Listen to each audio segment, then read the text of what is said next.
Grieving the Holy Spirit touches on the relationship between believers and the divine presence of God within them. We are cautioned in Ephesians 4:30 not to grieve the Holy Spirit. Let us not quench the Spirit of God. This verse serves as a somber reminder of the Holy Spirit's sensitivity and the importance of our actions and attitudes toward Him. Grieving the Holy Spirit refers to causing sorrow or distress to the Spirit through our actions, thoughts, and behaviors that oppose God's will. Just as we can hurt those we love, our choices can have an emotional impact on the Holy Spirit. The Holy Spirit is not just a force, He is a person with emotions. He guides, comforts, convicts, and empowers believers. Understanding His role helps us realize the weight of our actions.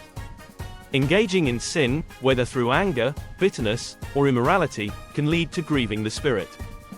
Ephesians chapter 4 verse 31 to 32 encourages us to put away all forms of malice and to be kind and forgiving.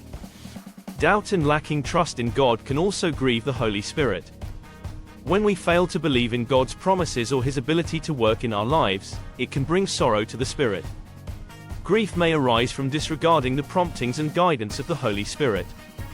When we resist His leading, we create a barrier in our relationship with God. When we grieve the Holy Spirit, our sensitivity to His voice diminishes. This can lead to a feeling of distance from God and a lack of spiritual growth. The joy that comes from a close relationship with the Holy Spirit can be compromised. This loss can affect our overall well-being and effectiveness in our Christian walk. Grieving the Holy Spirit doesn't just affect us individually, it also impacts the church community. When members are out of step with the Spirit, it can lead to division and strife within the body of Christ. Acknowledging our sins and turning away from Him is crucial. This act of repentance restores our relationship with the Holy Spirit. Actively seeking the Holy Spirit's direction in our lives can help us align with God's will and avoid actions that may grieve Him.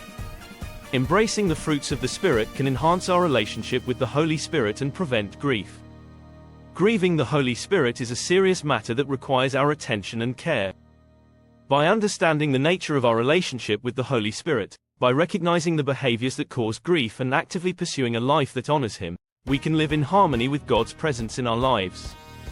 Let us strive to be vessels of His love and grace, allowing the Holy Spirit to work freely within us. Through this, we not only honor Him but also deepen our own faith and the collective strength of our community in Christ. Thanks for passing by. Please click the like and subscribe buttons as a way of showing appreciation for me as a content creator.